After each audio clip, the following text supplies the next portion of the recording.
Assalamualaikum, apa kabar semuanya? Kembali lagi bersama kita di channel Lilin Putih. Sebelumnya jangan lupa subscribe, like, dan share untuk membantu kita berkembang lebih jauh. Oke guys, langsung ke cerita. Nah, cerita kali ini adalah kisah sumur kosong. Namun, karena panjangnya cerita, maka kami akan membagi cerita ini dalam beberapa bagian. Tidak lama kemudian, terdengar suara wanita bernyanyi lingsir wengi dari dalam sumur itu. Suaranya halus, melengking, dan menakutkan, membuat lelaki itu lari terbirit-birit ke halaman rumah. Setelah mendapat pukulan balok tepat di kepala, tubuhnya lunglai dan seketika jatuh. Darah mengucur dari kepalanya, matanya melotot, air liur keluar dari mulut, kakinya bergetar hebat seperti menahan rasa sakit. Setelah sempat sekarat, beberapa menit kemudian, nyawanya melayang. Dua lelaki dengan perut buncit dan berbadan bau bawang, menyeret jasadnya ke kamar mandi. Di sana, ada sebuah sumur kering yang sudah lama terbengkalai. Salah satu dari mereka masuk ke dalam sumur itu sambil membawa cangkul yang ia ikatkan di punggung, lalu temannya melemparkan jasad wanita itu ke dalam. "Kubur yang dalam, Dim," kata lelaki berkepala botak yang gigi depannya ompong. Beberapa menit kemudian, temannya yang di dalam sumur tidak kunjung menyahut. Ia arahkan sinar senter ke dalam lubang sumur, tetapi sumur itu kosong melompong. Temannya dan jasad perempuan itu hilang. "Dim, Sadiman," ia memanggil-manggil temannya dari atas sumur sambil terus mengarahkan cahaya senter. Keringat bercucuran di dahinya. Tidak lama kemudian, terdengar suara wanita bernyanyi lingsir wengi dari dalam sumur itu. Suaranya halus, melengking, dan menakutkan, membuat lelaki itu lari terbirit-birit ke halaman rumah. 10 tahun kemudian, Rini menyalakan mesin mobilnya. Hari ini dia bangun agak kesiangan. Hari ini dia harus ke kampus untuk menyetorkan proposal penelitian tugas akhirnya. Dia kuliah jurusan kesehatan masyarakat. Sebenarnya itu bukan jurusan yang dia inginkan, tetapi dia tidak punya pilihan lain. Dari 3 jurusan yang ia ajukan, hanya jurusan kesehatan masyarakat yang diterima oleh kampus idamannya. Walaupun demikian, semakin lama Rini semakin menyadari kalau dia tidak salah pilih jurusan. Ilmu kesehatan masyarakat sangat penting dipelajari karena bisa meneliti perilaku dan kebiasaan pola hidup sehat masyarakat luas. Mobil yang ia kendarai berhenti di lampu merah, handphonenya bergetar di dalam tas ransel yang ia letakkan di kursi sebelah. Ia cek sekilas, ternyata telepon dari Dion. Rini tidak menjawab telepon darinya. Dia menarik nafas berat dan menghembuskannya, lalu menggelengkan kepala. Dia malas meladeni temannya itu saat tahu kalau Dion jatuh cinta kepadanya. Sialnya, bukan hanya Dion yang naksir padanya, tetapi hampir semua teman lelakinya pernah menyatakan cinta dan sampai saat ini mereka masih berlomba-lomba untuk mendapatkan hati Rini. Rini memang cantik, bisa dibilang dia adalah primadona di Fakultas Kesehatan Masyarakat. Perawakannya seperti indah sempurna bak model pakaian branded, rambutnya bergelombang dicat warna karamel tergerai sepunggung. Sangat serasi dengan warna kulitnya yang putih. Yang tidak kalah indahnya adalah lesung pipi di sebelah kiri. Alisnya melengkung sempurna menjadi pemanis saat dia tersenyum. Mobil kembali melaju hingga akhirnya tiba di gerbang kampus. Ia akan segera menyetorkan proposal penelitiannya. Ia berharap judul penelitian yang ia angkat dapat diterima oleh dosen. Di ruang dosen, Rini mengertuk-ngetukkan jarinya di atas tas ransel, menunggu Pak Rizal memeriksa halaman demi halaman skripsinya. Sesekali dahi Pak Rizal mengerut, membuat hati Rini berdebar garis bawah takut proposalnya ditolak. Oke, ini udah bagus. Bab 4-nya penelitian lapangan ya. Harus di daerah terpencil biar relevan sama judul yang kamu angkat. Pak, bisa nggak saya penelitiannya di daerah Depok, gitu? Pak Rizal membuka kacamatanya. Ya nggak bisa lah Rini, judul yang kamu angkat tidak cocok kalau penelitiannya di kota. Pokoknya kamu harus ke perkampungan atau desa terpencil, lakukan penelitian di sana. Rini menghembuskan nafas berat, ia berpikir sejenak. Oke Pak, saya akan coba cari lokasi yang pas nanti. Kapan? Kamu harus konsultasi dulu ke saya agar lokasinya cocok. Pak Rizal menodongnya dengan pertanyaan. 3 hari lagi saya kabarkan, Pak. Setelah dari ruang dosen, ia pergi ke kantin kampus. Hari ini ramai sekali, banyak mahasiswa mengenakan kaos sponsor konser musik. Setelah celengak-cilinguk mencari tempat duduk, akhirnya Rini menemukan satu bangku yang kosong di pojokan dekat dengan pedagang jus buah. Ia memesan segelas jus jeruk, membuka laptop, dan mencari desa yang sekiranya pas untuk penelitian. "Woi, Rin. Seseorang memanggilnya dari bibir pintu kantin. Rini menengadahkan kepalanya, mencari sumber suara yang memanggilnya. Di antara lalu lalang orang, ia melihat Jessica melambaikan tangan sambil tersenyum. Rini balas melambaikan tangan.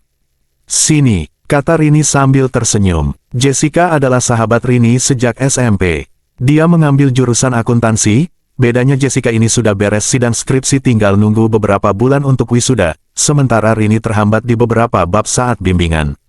"Gimana bimbingannya, Rin?" tanya Jessie sambil sumringah. Rini membetulkan posisi kacamatanya. "Lanjut bab 4 nih, cuma Pak Rizal nyuruh gue buat penelitian ke daerah terpencil."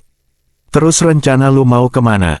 "Belum tahu, gue ada ide, biar nggak boring. Mendingan lu cari desa yang deket tempat wisata kayak ada pantainya, gunung, air terjun. Jadi, sekalian liburan, nanti gue ikut deh." "Bagus juga ide lu." Rini kembali ke laptopnya mencari desa yang dekat dengan tempat wisata. Dia tersenyum sambil memandangi layar laptopnya. "Ketemu nih, dekat pantai, indah banget lagi pantainya," ujar Rini sambil menyibakkan anak rambutnya. Jessica mendekatkan kepalanya ke layar laptop. Dia mengernyitkan dahinya. "Desa Balangandang, Jawa Timur," katanya. Mereka berdua diam sejenak, lalu kompak berkata, "Liburan," sambil tos satu sama lain. Membuat orang-orang di kantin menoleh ke mereka berdua. Seketika mereka kikuk, malu. Seminggu kemudian mereka berdua berangkat setelah Pak Rizal menyetujui lokasi penelitian tersebut. Mereka berdua naik kereta dari stasiun Gambir menuju stasiun Mojokerto. Dari sana mereka naik mobil angkot berkali-kali hingga akhirnya tiba di sebuah perbatasan untuk menuju desa Balangandang. Mereka turun di pinggir jalan yang sepi dari lalu lalang kendaraan. Tidak ada perkampungan di sana, sepanjang jalan itu hanya ada pepohonan besar di kiri dan kanan. Hari semakin gelap, menurut petunjuk di internet, mereka harus melewati jalan kecil yang hanya muat satu mobil angkot saja. Mereka berjalan sambil menyeret koper dan menggendong tas ransel menyusuri jalan raya yang lengang. Hari semakin sore. Untung saja mereka berhasil menemukan jalannya. Ada papan petunjuk arah yang sudah usang tertancap di pertigaan jalan itu bertuliskan Desa Balangandang. Tetapi, mereka berdua resah karena takut tidak ada angkot yang melintas sore ini. Mereka duduk di sebuah halte yang terbuat dari bambu. Sesekali Rini melirik jam tangannya.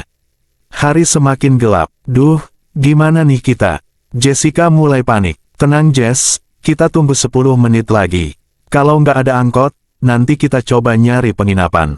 Soalnya gue tadi lihat, nggak jauh dari sini ada perkampungan warga." Jessica mengangguk, dan menyalakan layar smartphone miliknya. "Duh, Rin nggak ada sinyal lagi," kata Jessica. "Masa sih, Jess?" Rini mengecek layar smartphone-nya. Dia menggelengkan kepala, keheranan. Padahal tadi sinyalnya penuh. Sekitar 5 menit kemudian, sebuah cahaya mobil berayun-ayun dari kejauhan yang perlahan mendekat. Itu mobil angkot berwarna putih, ada tulisan Desa Balangandang di kaca depan mobilnya.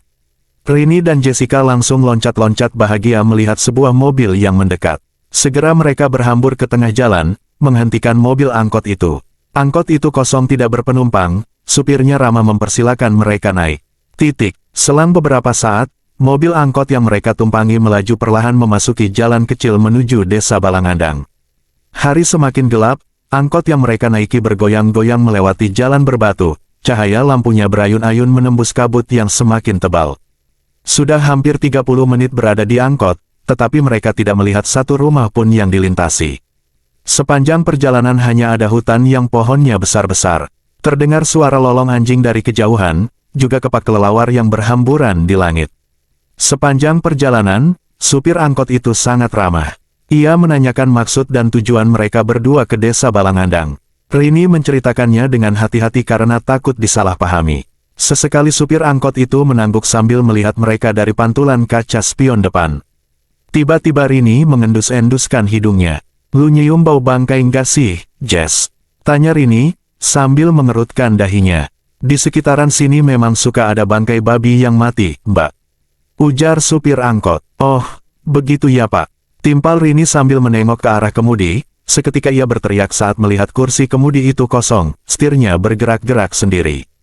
Mereka berdua panik, tetapi saat hendak kabur dari angkot, pintu angkot itu malah tertutup sendiri dan terkunci rapat. Lampu di dalam ruang angkot seketika padam, tapi mobil terus melaju perlahan. Mereka berteriak meminta tolong, tetapi di tengah hutan seperti ini. Siapa pula yang akan menolong mereka? Angkot yang mereka tumpangi berhenti. Pintunya terbuka sendiri, lantas mereka buru-buru turun dari angkot itu. Lalu, perlahan angkotnya melaju kembali menembus kabut yang tebal. Rini menyalakan senter, ia menyorotkannya ke segala arah. Tepat di hadapannya ada sebuah gapura bertuliskan, Desa Wisata Balangandang. Gapura itu terbuat dari bambu dan kayu yang tulisannya diukir manual. Beberapa cahaya lampu terlihat dari kejauhan, tampaknya itu adalah perumahan warga. Jess, ayo jalan. Rini mencoba untuk tenang, ia memegang lengan temannya yang masih nangis sesenggukan. Gue takut, Rin, lirihnya sambil mengerutkan dahi. Tenang Jess, di sana ada pemukiman warga jadi nggak akan ada setan lagi. Mereka berjalan perlahan menuju pemukiman warga. Jalannya berbatu sebesar kepalan tangan orang dewasa, ada lubang becek di sana-sini membuat Rini dan Jessica harus hati-hati melangkah. Dari kejauhan, segerombolan anjing menyadari kedatangan mereka, lalu melolong ramai-ramai tanpa mendekat. Rini mengarahkan cahaya senter ke sekelilingnya, ia melihat pohon-pohon mohoni tertata rapi, mungkin hasil tanam warga Balangandang. Bersambung besok ya. Oke guys, sekian cerita dari kami. Kita kembali esok hari di jam yang sama ya. See you.